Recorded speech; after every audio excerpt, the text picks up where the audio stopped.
Saat syukuran rumah baru, mertuaku tiba-tiba berteriak, "Cepat bawa ibumu makan di dapur.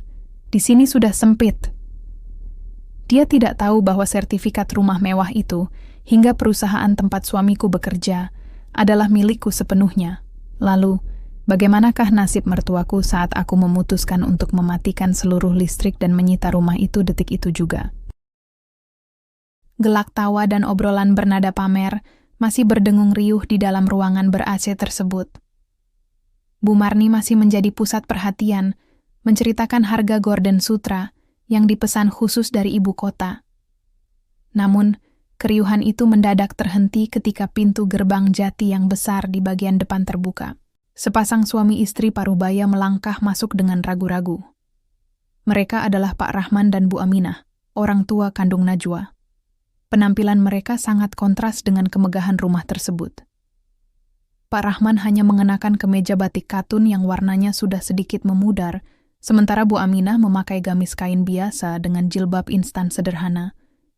Di tangan kanan Bu Aminah melingkar sebuah rantang susun 3 berwarna hijau cerah, berisi masakan rumahan yang mereka siapkan sejak sepertiga malam sebagai bentuk rasa syukur atas rumah baru sang anak. Melihat kehadiran kedua orang tuanya, wajah Najwa langsung berbinar. Rasa lelah yang mendera tubuhnya sejak subuh mendadak sirna. Ia bergegas melangkah maju untuk menyambut mereka. "Ibu, Bapak." "Alhamdulillah, akhirnya sampai juga," bisik Najwa lembut sambil mencium tangan kedua orang tuanya dengan takzim. "Maaf ya, Nduk, agak terlambat.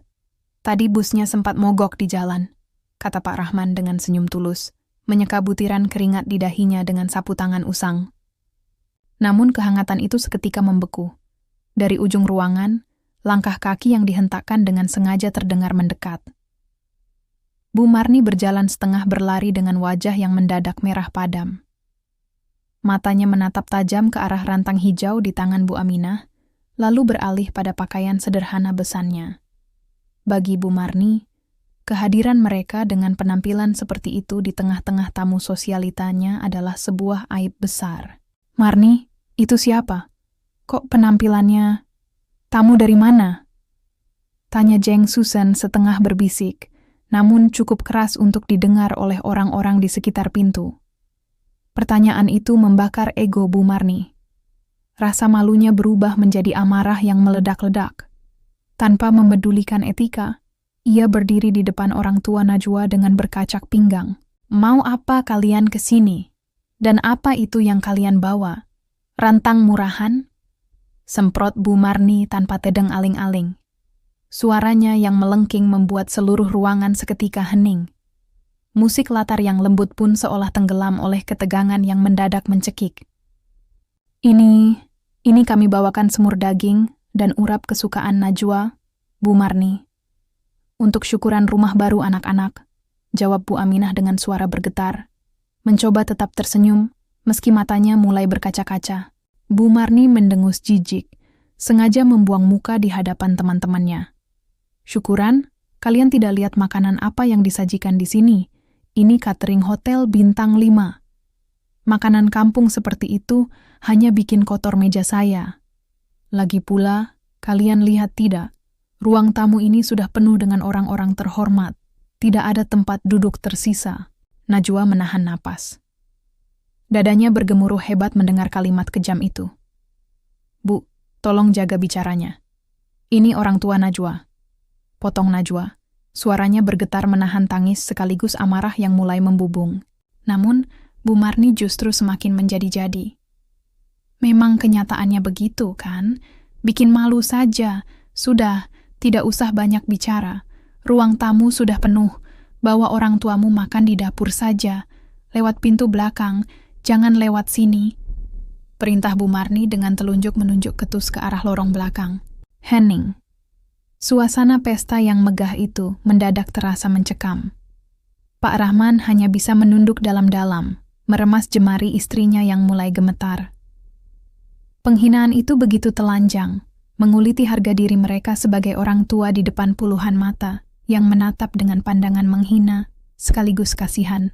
Dalam keputusasaan, Najwa memutar tubuhnya, mencari satu-satunya sandaran yang ia harapkan bisa menghentikan kegilaan ini. Matanya menangkap sosok Rendra yang berdiri tidak jauh dari sana. Mas Rendra, tolong bicaralah pada ibu. Pinta Najwa dengan tatapan memohon. Setitik air mata akhirnya lolos membasahi pipinya. Ia yakin, seburuk apapun mertuanya, Rendra sebagai suaminya pasti akan membela kehormatan orang tua yang telah membesarkannya. Rendra melangkah mendekat.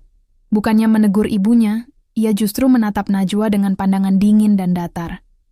Gengsi di depan rekan-rekannya rupanya telah membutakan nurani pria itu.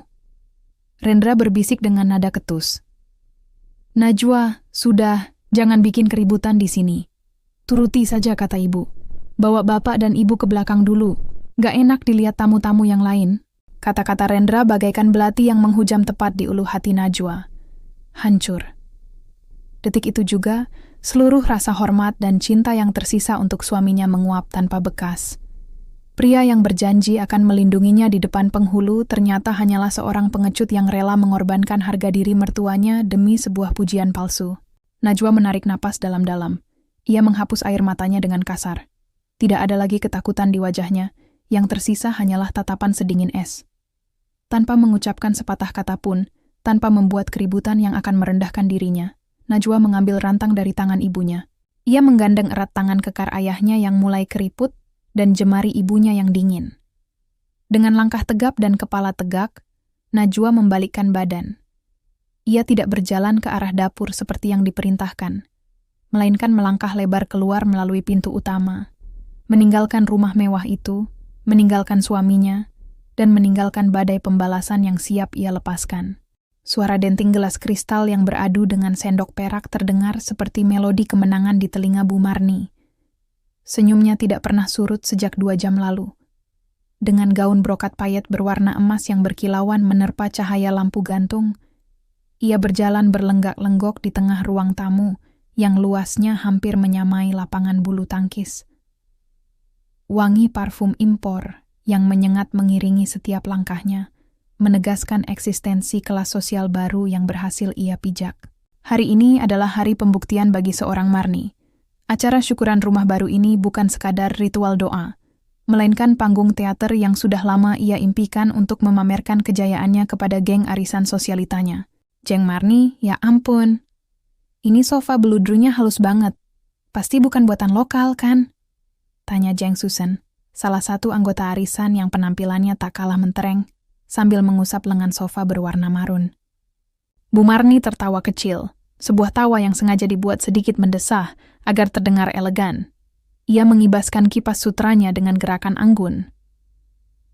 Aduh, Jeng Susan ini matanya jeli sekali ya. Ini memang saya pesan langsung dari Italia. Anak saya Rendra yang bersikeras. Katanya, Ibu, punggung ibu itu tidak boleh kena barang murah. Ya ampun. Saya sampai pusing sendiri melihat angka di tabungannya yang tidak habis-habis. Beruntung sekali kamu, Marni. Punya anak laki-laki sukses, berbakti, dan tahu cara memanjakan ibunya. Sahut Jeng Titi dengan nada iri yang tak bisa disembunyikan. Pujian itu ibarat bensin yang menyiram ego Bu Marni. Dadanya membusung seraya berkata, Rendra itu sejak kecil memang jenius. Sekarang posisinya di perusahaan sudah sangat tinggi. Makanya, dia tidak mau melihat ibunya ini hidup susah lagi. Semua kemewahan ini, mulai dari marmer lantai sampai lampu kristal di atas kita, semuanya murni hasil keringat Rendra. Dia yang beli semuanya tunai. Di sudut ruangan dekat lorong menuju dapur, seorang wanita muda berdiri dengan tenang. Najwa, istri Rendra, mengenakan gamis sederhana berwarna pastel tanpa payet berlebih. Ia memegang nampan berisi gelas-gelas jus tambahan. Mendengar setiap bualan yang keluar dari mulut ibu mertuanya, Najwa hanya mampu menghela napas pelan. Ada rasa sesak yang perlahan merayap di dadanya, bukan karena ia ingin dipuji, melainkan karena kebenaran yang dijungkir balikkan. Namun, Najwa memilih meredam egonya. Ia mengingat janji pada dirinya sendiri untuk selalu menjaga muka suaminya di depan publik. Selama setahun pernikahan mereka, Najwa selalu memilih mengalah, membiarkan Bu Marni hidup dalam fantasinya sendiri. Najwa, kamar mandi tamu yang di dekat kolam renang itu, tolong dicek, tisu keringnya habis. Seru Bu Marni dari kejauhan. Suaranya berubah drastis, dari yang tadinya manis dan manja saat mengobrol dengan temannya, menjadi ketus dan penuh perintah saat berbicara pada Najwa. "Baik, Bu. Segera Najwa cek," jawab Najwa lembut, tetap mengulas senyum simpul yang sopan. Saat Najwa berjalan ke arah belakang, ia berpapasan dengan Rendra. Suaminya tampak sangat gagah dengan kemeja batik sutra lengan panjang. Rendra sedang tersenyum lebar, memegang segelas sirop sambil mendengarkan pujian dari beberapa tamu pria yang merupakan suami dari teman arisan ibunya. Rendra tampak begitu menikmati peran yang diciptakan oleh ibunya. Peran sebagai seorang pria muda yang sukses, mapan, dan kaya raya secara mandiri. Ketika mata mereka berpapasan, Rendra hanya memberikan anggukan sekilas tanpa kehangatan, seolah Najwa hanyalah bagian dari dekorasi rumah atau salah satu pelayan yang disewa untuk hari itu. Tidak ada ucapan terima kasih, karena Najwa telah sibuk sejak subuh mempersiapkan segalanya. Kembali ke ruang utama, Bu Marni semakin gencar memamerkan pencapaian putranya. Ia membawa rombongan ibu-ibu itu ke area dapur bersih yang dilengkapi dengan kitchen island berbahan kuarsa premium. Anak zaman sekarang, kalau sudah sukses kadang lupa sama orang tua. Tapi Rendra beda. Dia selalu bilang kalau surga itu di telapak kaki ibu. Jadi, wajar kan kalau semua fasilitas terbaik ini dia berikan untuk saya? Menantu mah tinggal menikmati saja. Terima beres. Sindir Bu Marni sambil melirik ke arah Najwa yang baru kembali dari luar. Teman-teman arisannya mengangguk-angguk kagum, menatap Bu Marni dengan pandangan penuh rasa hormat yang semu. Di atas karpet bulu yang mahal dan di bawah kilauan lampu kristal yang megah, Bu Marni merasa dirinya telah mengenakan mahkota tertinggi. Ia merasa telah berhasil berada di puncak dunia, berkat sosok Rendra yang ia puja-puja sebagai pilar kesuksesan keluarga. Namun, Bu Marni sama sekali tidak menyadari bahwa mahkota yang tengah ia banggakan itu hanyalah terbuat dari kaca tipis yang rapuh. Ia tidak tahu bahwa fondasi tempatnya berdiri saat ini adalah sebuah kebohongan besar yang siap runtuh kapan saja, hanya dengan satu sentuhan kebenaran dari menantu yang selalu ia remehkan. Langkah kaki Najwa terasa begitu mantap saat melewati gerbang jati yang beberapa menit lalu menjadi saksi bisu penghinaan orang tuanya. Di bawah rimbunnya pohon di tepi jalan, ia menuntun Pak Rahman dan Bu Aminah masuk ke dalam mobil taksi daring yang sengaja ia pesan. Setelah memastikan kedua orang tuanya duduk dengan nyaman dan tenang, Najwa menutup pintu mobil. Namun, ia tidak ikut masuk. "Najwa, kamu tidak ikut pulang bersama bapak dan ibu unduk?" tanya Pak Rahman dari kaca jendela yang terbuka. Gurat kecemasan tercetak jelas di wajah tuanya. Najwa tersenyum, sebuah senyum yang sangat manis, namun menyimpan tekad yang sedingin es. "Bapak dan ibu pulang duluan ya, istirahat di rumah. Ada sedikit urusan pekerjaan yang harus Najwa selesaikan sekarang juga. Najwa janji, semua akan baik-baik saja." Setelah mobil itu melaju menjauh, senyum di wajah Najwa seketika lenyap. Ia berjalan beberapa meter ke tempat yang lebih sepi, merogoh tasnya, dan mengeluarkan ponsel. Jari-jarinya dengan cepat mendial sebuah nomor yang selama ini jarang ia hubungi di depan keluarga suaminya. "Halo Pak Baskoro, selamat siang. Saya ingin Anda mengaktifkan seluruh tim hukum dan aset perusahaan sekarang juga," ucap Najwa. Suaranya terdengar begitu berwibawa, sangat jauh dari citra menantu penurut yang selama ini diinjak-injak oleh Bu Marni. "Baik, Ibu Direktur Utama. Apa ada instruksi khusus?" Suara tegas dari seberang telepon menyahut. "Rumah yang hari ini digunakan untuk acara syukuran Rendra dan ibunya. Batalkan seluruh fasilitasnya detik ini juga. Saya ingin pengosongan aset total. Hubungi vendor catering, putuskan aliran listrik, air, dan bawa sertifikat asli beserta petugas keamanan ke lokasi. Saya beri waktu 15 menit. Dimengerti, Ibu. Segera kami laksanakan."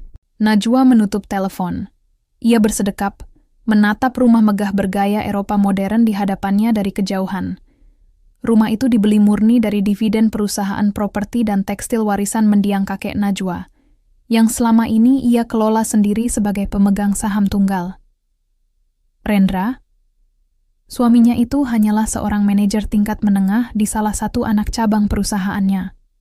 Demi menjaga harga diri Rendra sebagai kepala keluarga, Najwa sengaja membiarkan suaminya menggunakan mobil dinas dan menempati rumah itu, bahkan merahasiakan status aslinya sebagai pemilik takhta tertinggi perusahaan dari keluarga besar Rendra. Tapi hari ini, kelonggaran itu telah mencapai batas kedaluarsa. Sementara itu, di dalam rumah, Bu Marni kembali tertawa renyah, seolah baru saja memenangkan pertempuran besar setelah berhasil mengusir besannya. Aduh, maaf ya jeng-jeng sekalian, sedikit gangguan dari orang-orang kampung tadi. Mari kita lanjutkan makannya, silakan dinikmati hidangan kelas satunya. Rendra juga kembali mengobrol dengan rekan-rekannya, mencoba melupakan tatapan mata Najwa yang sempat membuat bulu kuduknya meremang. Namun, keangkuhan itu tidak bertahan lama. Pet, tiba-tiba, seluruh lampu kristal yang menggantung megah di langit-langit padam. Pendingin ruangan yang tadinya berembus sejuk mendadak mati, menyisakan kesunyian yang mencekam. Dalam hitungan detik, udara di dalam ruangan itu berubah menjadi pengap dan panas. Loh, kok mati lampu? Rendra, cepat hubungi PLN. Memalukan sekali ini. Seru Bu Marni panik, mengibas-ngibaskan tangannya yang mulai berkeringat. Belum sempat Rendra melangkah, kegaduhan lain terdengar dari arah dapur dan meja prasmanan.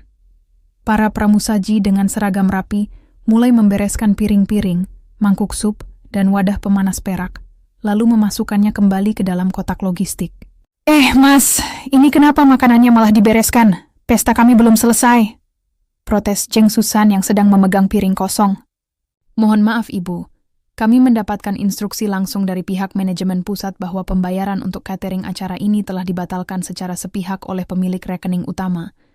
Kami diwajibkan menarik seluruh hidangan sekarang juga, jawab kepala catering dengan tegas tanpa ragu. Apa? Dibatalkan? Rendra, apa-apaan ini? Bu Marni berteriak histeris. Wajahnya yang tebal oleh bedak mulai luntur oleh keringat. Para tamu arisan mulai berbisik-bisik, tatapan kagum mereka berubah menjadi pandangan sinis dan penuh gunjingan. Puncaknya, pintu depan rumah terbuka lebar. Bukan Najwa yang kembali, melainkan Pak Baskoro, pengacara pribadi Najwa, yang datang dengan setelan jas hitam formal, didampingi oleh 3 orang petugas keamanan berseragam lengkap dan 2 orang petugas dinas perumahan. Selamat siang. Maaf mengganggu kenyamanan saudara-saudara sekalian. Suara Pak Baskoro menggema di ruang tamu yang temaram. Saya Baskoro, kuasa hukum dari Ibu Najwa Almira, pemilik sah atas tanah, bangunan, dan seluruh aset di dalam rumah ini. Rendra terbelalak, wajahnya mendadak pucat pasi bagai kehilangan seluruh darahnya. Pak Baskoro, apa-apaan ini? Ini rumah saya yang menempati rumah ini. Betul, Saudara Rendra. Anda menempatinya, tapi Anda tidak memilikinya. Pak Baskoro mengangkat sebuah map dokumen tebal berlambang Garuda. Ini adalah sertifikat hak milik atas nama Ibu Najwa Almira. Dan berdasarkan perintah langsung dari klien kami, mulai detik ini, fasilitas tempat tinggal untuk Saudara Rendra dan keluarga resmi dicabut. Kami meminta seluruh hadirin dan penghuni untuk segera mengosongkan rumah ini dalam waktu 10 menit. Bu Marni lemas, lututnya gemetar hebat hingga ia terpaksa berpegangan pada pinggiran meja. Mahkota kaca yang beberapa menit lalu ia pamerkan dengan penuh kesombongan, kini pecah berkeping-keping di hadapan semua orang yang pernah ia janjikan kemewahan palsu. Malam itu terasa begitu panjang dan dingin bagi Rendra dan Bu Marni. Dari sebuah kamar hotel melati berbau apek di sudut kota, satu-satunya tempat yang mampu mereka bayar dengan sisa uang tunai di dompet, keduanya hanya bisa saling diam. Bu Marni duduk di tepi ranjang dengan mata sembab dan rambut yang tak lagi rapi, sementara Rendra terus berjalan bolak-balik seperti orang linglung, menatap layar ponselnya yang sejak beberapa jam lalu mati total. Kemarin mereka adalah raja dan ratu di istana megah. Malam ini mereka tak lebih dari sepasang tunawisma yang terusir. Keesokan paginya, badai yang sesungguhnya baru saja dimulai. Rendra bergegas menuju kantor pusat tempatnya bekerja, berharap bisa mengamankan posisinya dan mencairkan gajinya lebih awal untuk menyewa apartemen baru. Namun, begitu ia menginjakan kaki di lobi, langkahnya langsung dihadang oleh 2 orang petugas keamanan. Maaf Pak Rendra, Anda sudah tidak diperkenankan masuk ke area kantor, ucap salah satu petugas dengan wajah dingin tanpa ekspresi. Apa maksudnya? Saya ini manajer di sini, singkirkan tangan kalian. Bentak Rendra, mencoba mempertahankan sisa siga harga dirinya yang sudah terkoyak. Saudara Rendra, Sebuah suara berat menginterupsi dari arah belakang. Pak Baskoro, pengacara Najwa, berjalan mendekat dengan langkah tegap, didampingi oleh Kepala Divisi Audit Internal Perusahaan. Pak Baskoro menyerahkan sebuah amplop coklat tebal langsung ke dada Rendra. Ini surat pemecatan tidak hormat untuk Anda.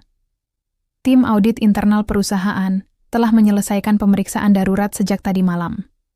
Kami menemukan bukti kuat bahwa Anda telah melakukan penggelapan dana anak perusahaan sebesar ratusan juta rupiah selama setahun terakhir. Rendra merasa bumi yang dipijaknya runtuh seketika. Tidak, ini pasti salah paham.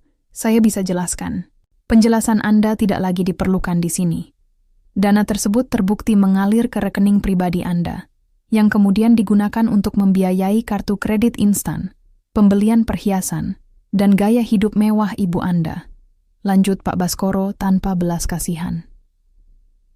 Perlu Anda ketahui juga, seluruh rekening bank dan kartu pembayaran yang Anda gunakan selama ini telah dibekukan, karena semuanya terdaftar sebagai fasilitas operasional di bawah nama perusahaan milik Ibu Najwa.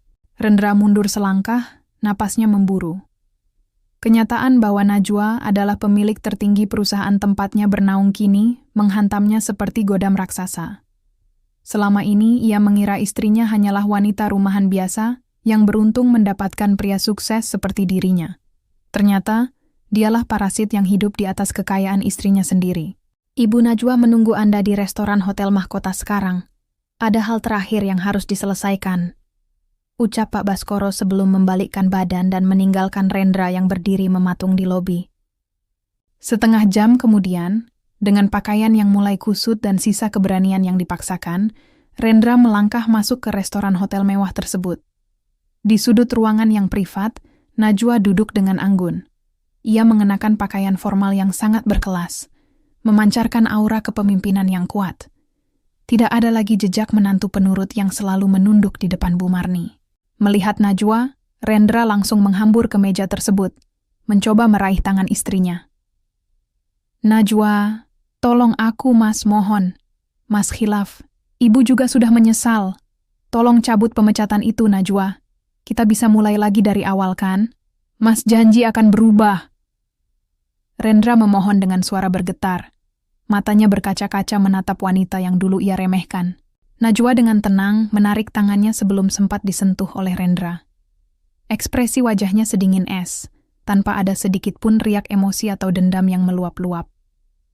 Tindakannya begitu elegan, namun justru karena itulah terasa sangat mematikan.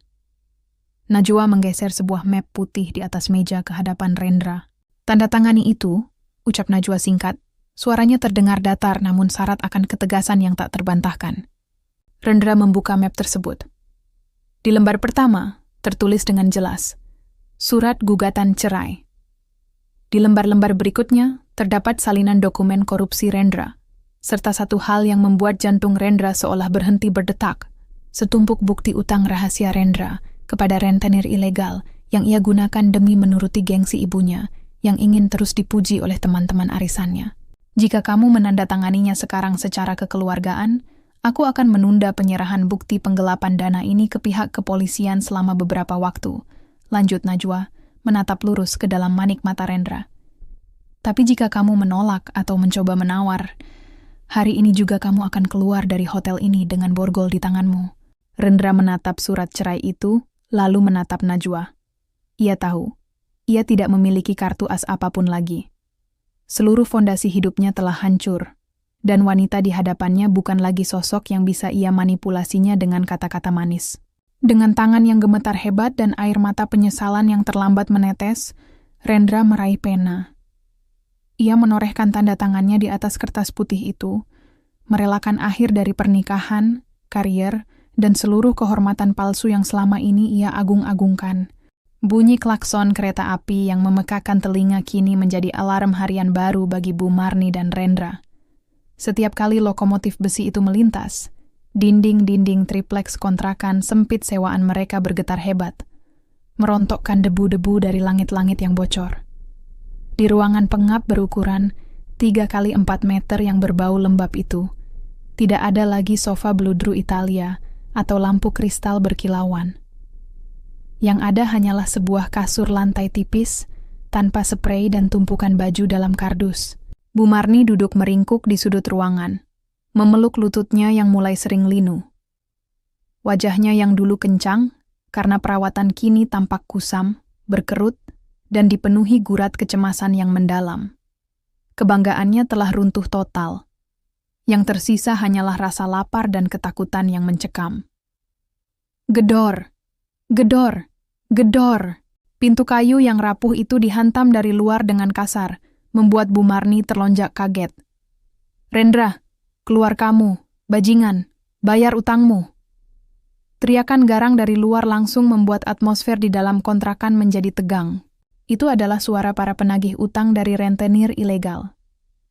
Sejak Rendra kehilangan pekerjaan dan seluruh rekeningnya dibekukan oleh pihak Najwa, para lintah darat ini melacak keberadaan mereka tanpa ampun.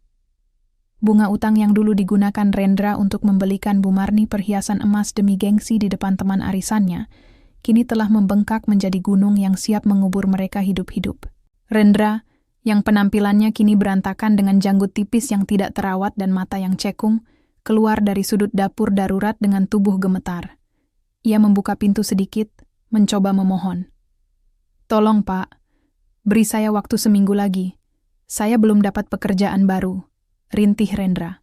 Tanpa banyak bicara, salah satu penagih utang berbadan besar mencengkeram kerah kemeja Rendra yang sudah dekil, menariknya keluar ke gang sempit di samping rel, dan sebuah pukulan keras mendarat di rahangnya.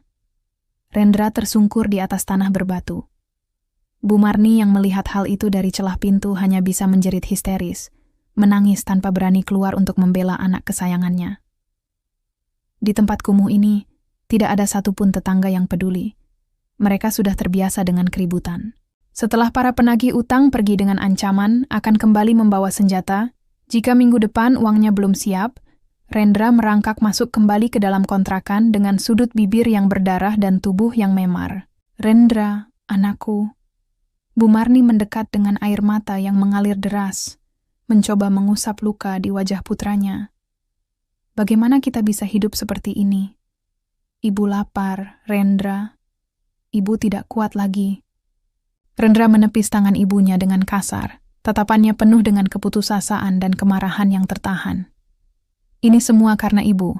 Kalau saja ibu tidak menuntut gaya hidup mewah, kalau saja ibu tidak menghina orang tua Najwa hari itu, kita tidak akan berakhir di selokan seperti ini. Kita hancur karena kesombongan ibu," bentak Rendra, meluapkan seluruh frustrasi yang selama ini ia pendam. Bu Marni terpaku. Kata-kata putranya sendiri terasa lebih menyakitkan daripada pukulan para penagih utang tadi. Untuk pertama kalinya, rasa bersalah yang amat sangat mulai merayap dan mencengkeram dadanya. Namun, penderitaan mereka belum mencapai puncaknya. Sore harinya, saat rintik hujan mulai membasahi atap seng kontrakan, beberapa langkah kaki yang tegas dan teratur mendekat. Kali ini bukan gedoran kasar para rentenir, melainkan ketukan yang berwibawa.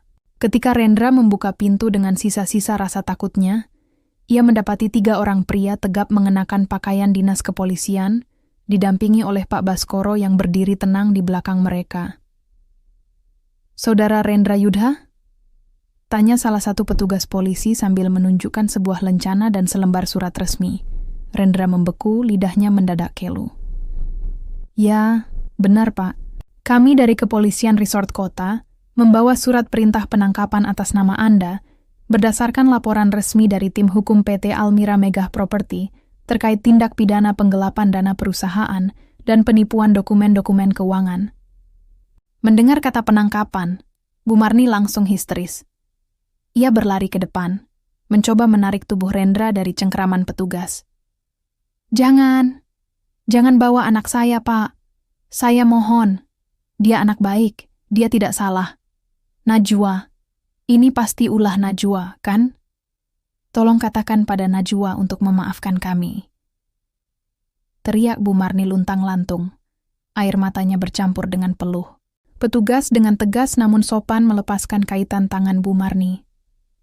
Kedua pergelangan tangan Rendra langsung didekatkan, dan bunyi klik dari besi dingin borgol yang mengunci pergelangan tangannya terdengar begitu nyaring, memutus seluruh harapan yang tersisa. Ibu, maafkan Rendra. bisik Rendra lirih sebelum ia digiring keluar menuju mobil polisi yang terparkir di ujung gang. Bu Marni terduduk lemas di ambang pintu kontrakan yang terbuka, meratapi kepergian putra tunggal yang selama ini menjadi lambang kesombongannya.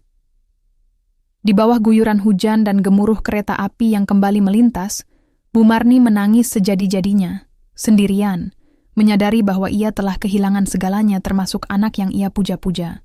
Waktu terus bergulir, namun bagi Bu Marni, waktu seolah berhenti sejak hari di mana putranya dibawa pergi oleh mobil polisi. Tanpa Rendra, tanpa uang, dan diusir dari kontrakan kumuh karena tidak mampu membayar sewa, wanita paruh baya itu kini benar-benar sebatang kara. Mantel bulu dan perhiasan emasnya telah lama menguap, digantikan oleh daster lusuh yang warnanya telah pudar menjadi abu-abu kecoklatan. Untuk bertahan hidup dari hari ke hari, Bu Marni terpaksa membuang seluruh gengsinya yang dulu setinggi langit. Kini, ia bekerja sebagai buruh cuci piring di sebuah warung tenda pinggir jalan.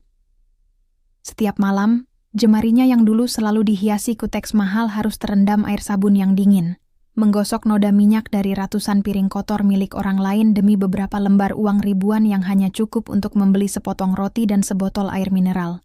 Di sisi lain kota yang sama, di atas sebuah bukit kecil yang asri, berdiri sebuah mansion baru yang arsitekturnya jauh lebih megah, indah, dan berwibawa daripada rumah yang dulu pernah dipamerkan oleh Bu Marni.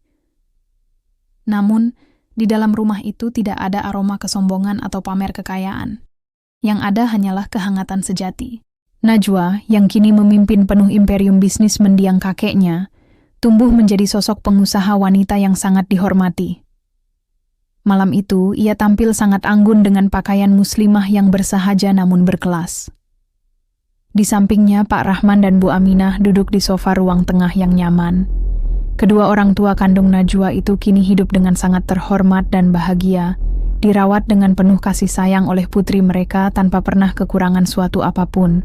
"Nduk, malam ini kegiatan bakti sosial bulanan perusahaan jadi dilaksanakan?" tanya Pak Rahman lembut sambil menyesap teh hangatnya. Najwa tersenyum manis, memeluk lengan ayahnya dengan manja. "Jadi Bapak, malam ini tim kita akan membagikan paket makanan sehat dan amplop bantuan modal untuk para pekerja jalanan dan tunawisma di wilayah Kota Barat. Najwa ingin Bapak dan Ibu ikut menemani Najwa di sana." "Tentu saja, Enduk. Berbagi kepada sesama adalah cara terbaik untuk menjaga hati kita agar tetap membumi," sahut Bu Aminah dengan senyum tulus yang tak pernah pudar. Malam semakin larut ketika rombongan mobil box milik yayasan sosial milik Najwa berhenti di sebuah kawasan pinggir jalan yang cukup ramai oleh para pedagang kaki lima dan buruh harian. Para staf mulai mendirikan tenda darurat dan membagikan nomor antrean dengan tertib. Bu Marni, yang baru saja menyelesaikan giliran kerjanya mencuci piring dengan tubuh yang lelah dan perut yang keroncongan, melihat kerumunan itu. Mendengar bahwa ada pembagian makanan gratis dan sedikit santunan uang, kakinya yang mulai ringkih melangkah tertatih-tatih untuk ikut mengantre di barisan paling belakang. Ia menundukkan kepalanya dalam-dalam, merasa malu dengan penampilannya yang dekil dan bau sabun cuci yang menyengat dari tubuhnya. Satu persatu antrean maju. Hingga akhirnya, giliran Bu Marni tiba. Sebuah kotak makanan hangat yang higienis bersama sebuah amplop putih bersih disodorkan ke arahnya oleh sebuah tangan yang halus dan bersih. Bu Marni menerima paket itu dengan tangan yang gemetar. "Silakan diterima, Ibu. Semoga berkah dan bermanfaat." "Ya," ucap sebuah suara wanita yang sangat lembut, penuh ketulusan tanpa ada nada merendahkan sedikit pun. Suara itu, Bu Marni merasa jantungnya berdegup kencang. Suara yang begitu familiar di telinganya. Dengan keberanian yang dipaksakan, Bu Marni perlahan mendongakkan kepalanya yang kusam. Detik itu juga, napas Bu Marni seolah terhenti. Berdiri tepat di hadapannya adalah Najwa. Wanita muda yang dulu ia maki-maki, yang dulu ia anggap sebagai menantu pembawa sial, dan yang terakhir kali ia paksa untuk menceraikan anaknya. Najwa berdiri di sana, memandangnya dengan tatapan mata yang tenang, jernih, dan penuh kedamaian. Tidak ada kilat dendam atau benci di mata Najwa. Yang ada hanyalah ketulusan seorang manusia yang sedang membantu sesamanya. Tidak jauh di belakang Najwa, berdiri Pak Rahman dan Bu Aminah. Kedua orang tua kandung Najwa itu mengenakan pakaian yang rapi, tampak sangat berwibawa, dan memandang ke arah kerumunan dengan senyuman hangat. Mereka kini berada di tempat yang sangat tinggi, dicintai dan dihormati oleh banyak orang. Bu Marni seketika disergap oleh rasa bersalah dan malu yang luar biasa hebat. Ia teringat dengan sangat jelas bagaimana dahulu di pesta syukuran yang penuh kepalsuan, ia membentak dan mengusir Pak Rahman dan Bu Aminah ke dapur, karena menganggap mereka memalukan dan merusak pemandangan indahnya. Ia teringat bagaimana ia membuang rantang hijau mereka, dan kini roda kehidupan telah berputar dengan cara yang paling mutlak. Orang-orang yang pernah ia injak harga dirinya, justru menjadi penyelamat hidupnya di saat ia kelaparan dan tak punya arah. Bu Marni tidak sanggup berkata-kata. Ia bahkan tidak berani memanggil nama Najwa.